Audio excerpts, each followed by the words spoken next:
Hi everyone, if you're an existing subscriber, welcome back to my channel. If you're new to my channel, welcome, and why not hit subscribe now? So for those who don't know, I'm Alicia and I've been interviewing inspirational people to find out how and why they inspire others. This week, I interviewed Hannah Castledine, also known as the funny mummy does Slimming World, about her weight loss journey and how she's done so well with Slimming World. Here's how it went.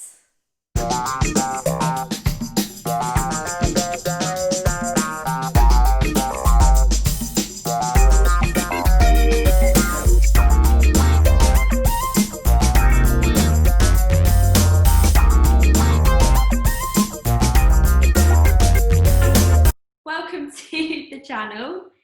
If you could just start by introducing yourself, who are you, what do you do? So, hi there, everybody. My name is Hannah Castledine. I am actually from a little town called Melton Mowbray, which you will all know as where the pork pies and Stilton cheese is made. I am a drama teacher, which I absolutely love my job. I wouldn't change it for the world. I teach from the ages 3 to 16. And obviously, furlough has taken a massive impact on that because I don't see them all the time anymore. But we're hopefully starting to get back to that. And I've been on a little bit of a journey myself for the past 2 years. I've actually been on a Slimming World journey where I've lost over 10 stone. And I'm a massive Disney fan as well. Fantastic. So, what made you want to start your weight loss journey? Obviously, you've documented it on social media as well, on Instagram. You've got quite a big following. So, what made you want to start that journey? So basically, I was 30 years old. I'd just hit my 30th birthday, and somebody took a picture of me dressed as a grandma. Now, if you go on my Instagram account, you'll see it all the time. I always post it dressed as a grandma. And I was absolutely massive. I was pushing on nearly 26 stone. I was £2 shy of 26 stone. And at the age of 30, I'd just come out of a relationship where I was supposed to get married. I was depressed, and I thought, well, if you don't love yourself, no one else is going to love yourself. And the doctor had said if I carried on the way that I was going, I would be not here probably now. If I'd carried on the way I was, I probably wouldn't be here now. I'd probably nearly be 28 stone maybe. So I had to do something about it. And I started Slimming World back in August 2018, so nearly 2 years anniversary now. And from then on, I've never looked back. And obviously, I document all my things on Instagram. So to inspire others, I always say that I don't do it for the followers. I don't do it like to gain the followers. I do it just for them to inspire at least one person a week or a month to just start their little lifestyle change. That's literally what it is. And I'm so grateful for the followings that I've got. And I always reply back to everybody. And because they are important to me, because they've decided to follow my journey, I just set it up for me. I didn't set it up for anybody else. And over the 2 years, I've gained quite a few followers, which is really, really nice. I feel like I know them, but even though I've never met them, Which is nice. which is really nice. Yeah. That was actually going to be my next question. It was going to be like, what made you want to document it on social media? But as you said, like to inspire others. Would you say any part of that documenting was slightly for yourself to kind of keep you motivated at all, and to kind of, right, this is what you're doing, then you've got it also to look back on? Yeah. So basically, why I did my Instagram for like documenting it all was not just for the followers, it was for me and for my daughter to look back in years to come, because hopefully Instagram will still be around in a few years to come when she actually gets it.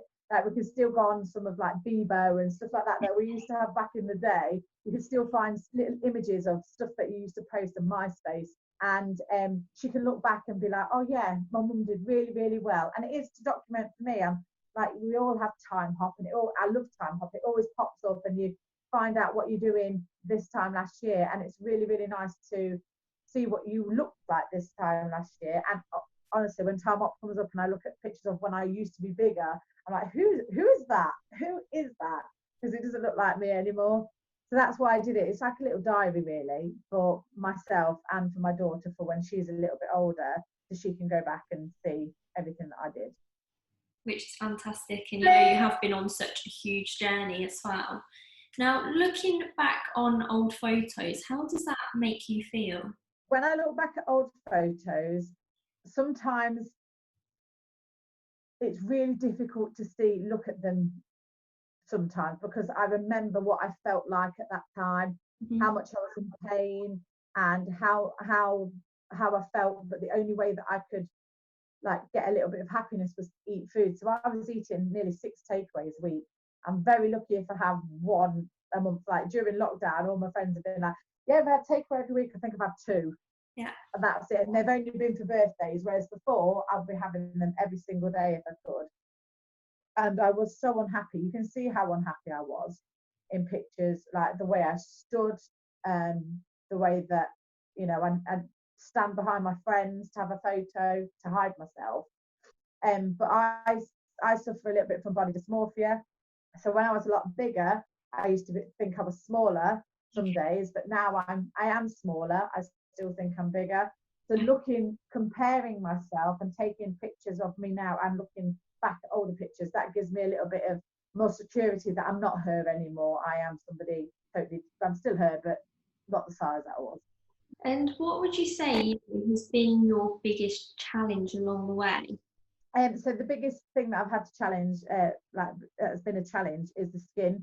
I was really naive to start at the beginning of Slimming World. I didn't think it'd go as saggy as it has, but it has. So under my arms, my stomach, and my legs, I have really got like lots of skin on it. If you pull my skin, I always do it, and I like to show my friends and my family. If you pull it, and if it's not there, my shape's fine, but it's on my stomach. If I just had my stomach off, I'd be happy with the way that I looked. I'm not bothered about my arms. I'm not bothered about my legs. Just want the skin around my stomach, because I have to wear like sucky in pants every day, and it gets infected quite a few times a year because obviously the heat, and it's not very attractive all the time. Okay, and how do you cope with that challenge? Like, what obviously you're facing every day, but I see you on social media and you are very positive. Like, you know, you've come a long way and you stay positive, which is fantastic. So how do you overcome that and keep positive? So how I overcome that is that the skin hopefully won't be around forever. I am hopefully going to have it removed. My stomach, not my arms or my legs, I'm quite happy with them, that's fine.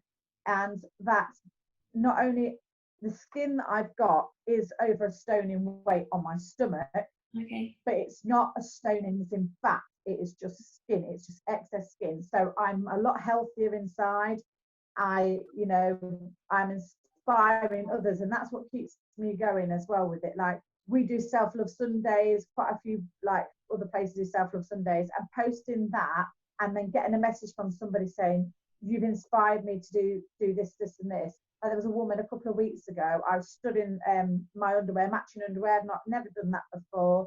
And this woman says, "I don't get naked in front of my husband, but tonight I am going to wear a matching bra and pants, and I'm going to show him that my saggy skin it doesn't define me as a person." And she did, and she did it. She was so proud of herself. And that, for me, I've made an impact on that person, which is brilliant. Oh, I'm sure you're making a huge impact on not just her, but loads of others as well. Now, what do you think causes people to put on weight? Do you think it's to do with your mind? Do you think it's to do with like circumstances, what happened in your life? What's the reason for it?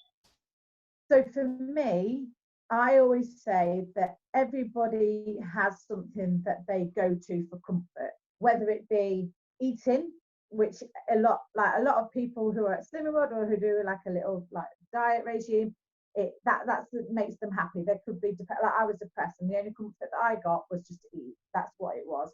Some people gamble, some people take drugs, some people drink, some people do other things, and it is an addiction, and that's what it is. And everybody's got a click in their brain. Everybody has got it. And for years and years and years, I was told, "Well, you've got to go on a diet." And I'd go on one, and then I'd fail after, like, I've lost a stone. I was like, "Yeah, I'm thin now. Yeah, I'm all right. I've lost a stone." But in reality, the click wasn't there, it wasn't ready. And your brain will tell you when it's ready. It might not come tomorrow, it might not come next week, it might not come next year. It will tell you, even though you might put weight on or you spend thousands gambling, it will come one day. There's something in your brain that goes, right, no, you're going to start today. You're not going to start tomorrow, you're going to start today. And it just happens. Okay. And why do you think Slimming World works? Obviously, you said like you've tried loads of different diets. Why and how does Slimming World work? So basically, with Slimming World, you can still have your naughty treats. So they call them sins. So it depends on your weight, how much you weigh when you go in, or how much you lose. It changes. So normally I can have 5 to 15 sins. So for me, to put it into perspective for people, that's 15 party rings. If you want to have 15 party rings, you can have 15 party rings because they're only a sin each. Oh, Whereas if you're a man, you get a little bit more, which I always get jealous of the men because they can have like 30 sins. I'm like, that's 30 party rings. That's like nearly 2 packets of party rings. How is that fair? But you can eat like fruit and vegetables, and obviously you can have your pastas and your meat and stuff. And it is just training your brain to eat different things and nutrition values of like coconut oil and stuff like that. And there is so many diets that you can use that I've seen that have been successful. But for me, Slimming World worked because of the support. You can go into group and you can sit around in a circle and you can all tell each other what naughty things you've had. Nobody judges you, and they're there to support you, and that's what's the best thing. sounds good. And like you say, having that support, I suppose that does help and keep you motivated. And it's not just you on the journey as well. Yeah. How do you stay motivated? So it is getting very difficult now as my weight has slowed down. It's at a plateau stage now, and it doesn't get any further than a certain weight, which is a bit annoying because I need to get down to a certain BMI for my operation. But how I stay motivated is following the people on Instagram that I've followed for a long time and seeing them, in the same place as me. Like, they could be struggling one day, but then the next day is a totally different day and they're still going, they never give up. And that's the best thing, is to never give up. And I think, having everybody support people that I don't even know, like, don't give up. Like today, I'm just like, I just want to binge eat everything. And they're like, don't give up, you're doing so well. And that encouragement makes you feel like, oh, actually, yeah, I don't want to sit there and eat that whole tray of brownies that I've got in there. I do want to keep going because my fear is putting on weight, like being her again, being the bigger size that I was, because I can go into Primark now and buy size 12 to 14 clothes. I never used to be able to do that when I was bigger. I could only buy a pair of socks or a pair of shoes. Mm-hmm. Now I can buy clothes, so I can buy, 6 tops for the equivalent of probably a pair of trousers in a specialist shop that I used to be able to, that I had to get my stuff in. So that's what, keeps me very motivated. And getting the old pictures out and the old clothes. I've got trousers that are massive. That keeps you motivated as well. And how would you say you stayed motivated in the beginning to now get where you are? So at the beginning, I was so determined. I wanted to lose weight because obviously I was newly single and I had Isabel, which is my daughter, and I didn't want to. I wanted what everybody else has. I want a relationship. I wanted to be with somebody, again. And I think it was just that motivation to do that, to be able to date again and have the confidence to do it, to be able to do my job properly as well. Because obviously I'm a drama teacher. I'm up and down the stairs. I'm up and down on the floor, running around with them. And I couldn't do that before, but now I'm running around with them doing warm-ups, and they're absolutely loving it. I can get up and down the floor without being out of breath, and that's a good thing as well. So for someone watching this who wants to go on the same journey as what you've been on, how would you say they get that determination, get that fire in their belly? Like, what is it what just keeps you going? Do you get what I mean? Like, do you have to... So I always say to everybody, because when I do Instagram lives, lots of people say to me, how do you keep motivated? How do you keep going? Or how did you start? How you start is you'll get your click will come, and you'll know when it will come. And everyone does it. They'll go, right, I'm going to start tomorrow. Why start tomorrow? Start today. Your brain has told you to start today. And that is the best time to start. Even if it's not even healthy eating, even if it's just walking into the cupboard and chucking everything in the bin that you know is going to be a bad influence on your journey. Writing your meal plan down. I'm going to go to the shop tomorrow, because you'll wake up in the morning and go, oh, I'm not doing that now. I'll have that chocolate bar that's in the bin. I'll have that chocolate bar that's in the cupboard because it's not in the bin. But if it's in the bin, you're not going to really go in the bin and get it out of the bin. You know, and do you know what I do as well? If I've got something really bad at home, I'll put fairy liquid on top of it, or a load of soap or something, so I don't get it. And you know, I wouldn't scab out the bin anyway. But you know, it's the thought of destroying it and chucking it, and I think that is, you know, a crucial part of like the start as well. And always take a picture of yourself as you are the day that you start.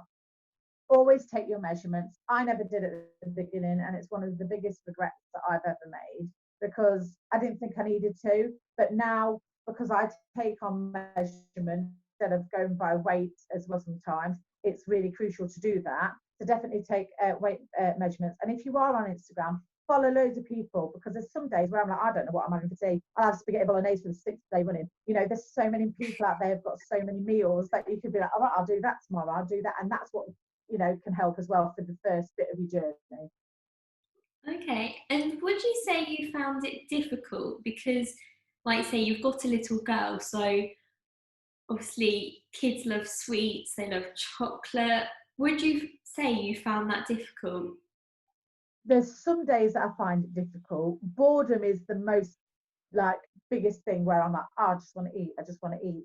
Whereas Isabel, she is very good now. I only give her sweets on Saturday, and that's normally the day where I will have a treat. If I want to have something, I'll work really hard from Sunday to Saturday, and I'll make sure, you know, I work really, really hard to get it off. Like I go running now, and I do get my steps in. So if I do want something Saturday, I can.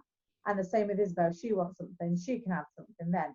Because it's before I was giving her 5 takeaways a week, and that is not good for her either. But that's because I was too lazy to cook. But she absolutely loves cooking with me. She'll cook with me, or she'll say, I want this for my dinner, and we make it together. And I think a lot of people do worry if they have got children and they are single parents, that the children won't like it. But get them involved, get them making their own meal. You can make fish fingers and chips, but you can make it fresh fish with breadcrumbs and make your own chips, and it's so much better for them, and they love it, and they can't tell the difference.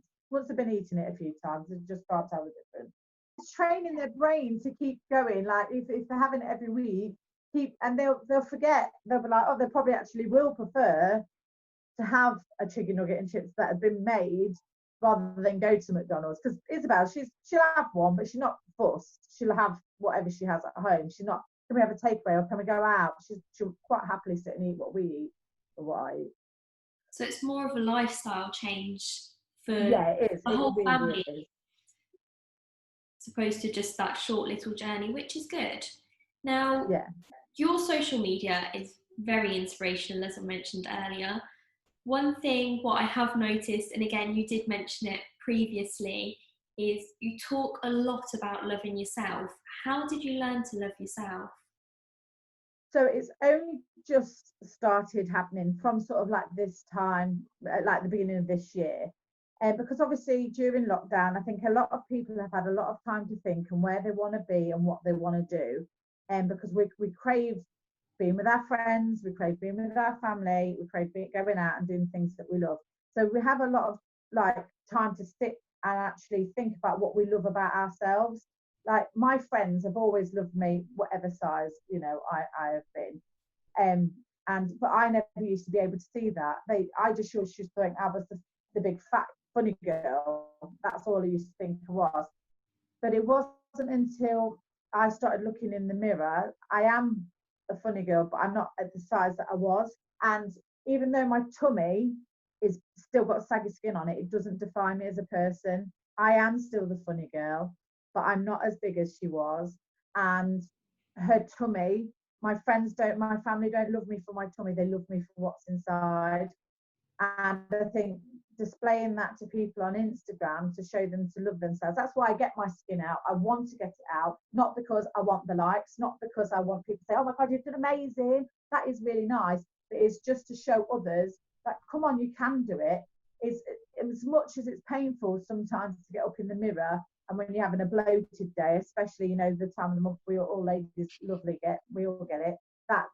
That is when it's like, oh no, I don't want to look in the mirror, I don't want to look in the shop window, I don't want to look at any, like, but then when you look at when I used to be bigger and the bigger naked pictures to now, it's nothing. It's literally nothing. And I think that's an important message for everyone and everyone watching this as well, is you are you. You're not, like you just said, your body doesn't define you. You are who you are. And I think that is so important for everyone to remember. No, I agree. The next thing I kind of want to talk about is you were the Woman of the Year 2019 and Miss Slinky 2019. Yeah. Can you just kind of explain what that entails, how you got nominated and how you got the award? So there's 3 awards that you get at Slimming World. You get a Greatest Loser, which I got last year and this year. But we were supposed to have the party the week of lockdown, but they closed groups, so we didn't have the party. But I'm still a Greatest Loser. I love saying that. I'm such a loser, everyone. And that was literally, you don't get voted for that. That is the one that has lost the most amount of weight out of your group. So I've got that one 2 years in a row, and it's amazing. It's an amazing feeling. And then Woman of the Year, you actually get voted by your group. So the members in your group will vote who they think is Woman of the Year. I got it. I didn't realise I was getting it because I didn't receive my nominations in the post, because you get sent them. So you can prepare yourself a little speech and stuff like that. Well, I didn't get it. I didn't get anything like that. It wasn't until I got into group they were like, oh yeah, you've been nominated for Woman of the Year. So I had to think of something off the top of my head. And you all stand up in front of the group and you tell them, you know, how you feel. And, you know, obviously I cried, and then I made everyone else cry. And then obviously I got voted Woman of the Year, and that was back in August last year. So the next one will be here soon. And then Miss Slinky is exactly the same. You vote for who you think is Miss Slinky in the group, and then you stand up in front of everyone and tell them, you know, how you've done your weight loss and stuff like that. And it's really hard because the girls that I stand up in front of are my friends. The ones that I've had to stand up in front of have been my friends, and I feel awful that I'm like, oh my God, you guys deserve it too. And so this year, I always say, right, give someone else a chance now. I've had my go. Give someone else a go. They're like, it doesn't work like that. I'm like, oh, okay. Do you think that with Slimming World having, you know, having them awards, having that fun factor to it is what's helped along the way? Yeah, so having something like a little achievement like that, it has been good, because as well, I always say, if you want to shine, is they're the certificates that you get if you lose a stone, a pound, half a stone, and whatever. Treat yourself to something if you want something. And when I got these little extra certificates, I just thought in my head, oh, I'm actually doing it. I'm actually inspiring these people. People think I'm inspirational. I never thought I'd have that. And you know what? They message me and they go, oh, I've put on so much weight during lockdown. What am I going to do? And I'll go, lick a raw chicken. Come on, we'll lick a raw chicken together, and then we'll face it together when we get back to group. Because I actually weigh them in. So I actually sit on the desk and weigh them in. Okay. And we'll put in the little date, and then they'll get on the scales. I'm like, look over there, don't breathe in. And then they'll go, put on, and I'll go, I'm sorry. And they go, why are you saying sorry? It's me that's put the food in my mouth. I'm like, oh, yeah, I feel awful for them. But they are amazing women. And if I can inspire them on these little awards to get their award of Woman of the Year next year, instead of me, I don't have to think of a speech. And that's great. And it's good because we always have a party and we get to have food as well. That's my favourite part of it. Very good. Well, you're very inspirational. And to like end this interview, I have 10 very quick questions to ask you as a bit of fun. Okay, yeah. I know we've talked a lot of like serious. Ready? Yeah. Okay. Favorite healthy snack? Strawberries. How do you start your day? by looking at my phone. I think we all do. Look it up. How would you describe your personality? Funny, silly, and bubbly. Do you ever either hide or want to hide anything from your social media? No. Good. I've always said that I'm honest, because there's no point hide. I always say on Instagram that there's so many accounts that sugarcoat it. They always think it's rainbows and glitter and, you know, frogs jumping over the moon. It's not. It is hard work, it is elation, it's tears, it's joy, it's everything. And keeping it real, it makes it, you know, more inspiring to other people, because if you hide stuff, then they're like, oh well, his life is perfect, her life is perfect, and nobody's is. No, it's not. What are your thoughts on homeschooling during lockdown? Hard work. It's hard work, but we've done it. We've conquered. We did it.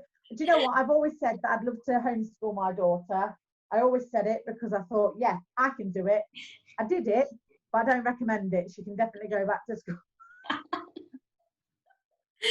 I hope she's not listening. She's like, really? Oh no, she's at her dad's this week, so she's totally fine. And she's dying to go back to school anyway. Because I said to her, oh, we got your teachers some presents for, you know, for the first half of the year. I said, what have you got, mummy? And she went, nothing. I thought, hey, I've told you for the last half of the year, I deserve a present. You do. What's your favourite book? My favourite book is actually called, it's a book at the moment, it's called The Magic, and it's The Secret Book, if anybody's ever read that.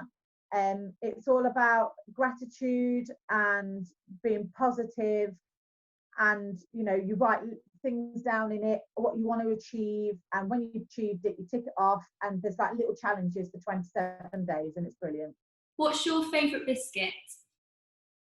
Party rings. Is that because they're a sin?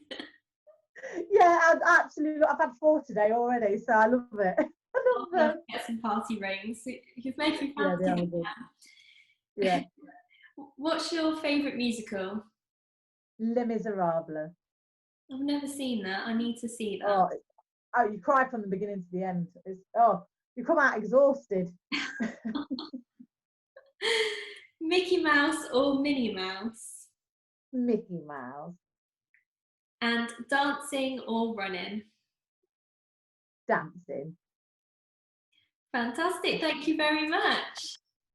You're welcome. Thank you for having me. Now, I hope you all enjoyed that interview with Hannah. There's a couple of points that we can really take from that interview. The first point I'd like to talk about is when Hannah was talking about self-love Sundays. And it's so important to love who you are. Your friends and family don't love you for what you look like. They love you for who you are and the person you are as well. And that's something we all need to remember. The second point I'd like to talk about is when Hannah was saying about starting today. If your brain is telling you to start tomorrow, start today instead, because more than likely you'll wake up tomorrow and your brain will say exactly the same thing. So if you have a goal that you want to achieve, go and achieve it, start today. If it's weight loss, eat healthy today, bin the chocolate, start today, and you'll be on the road to success. Now, you can follow Hannah at the links here. If you have someone that inspires you, comment below. I'm always so interested to find out who others find inspirational. Likewise, if you have an inspirational story to tell, comment below, drop me a message on social media, or even drop me an email. On Wednesday at 5 o'clock, I'll be speaking with Lady Gaga tribute act Donna Marie. If you've enjoyed this video, give it a thumbs up, comment below, let me know what you think, and don't forget to hit subscribe. See you all on Wednesday. See you later.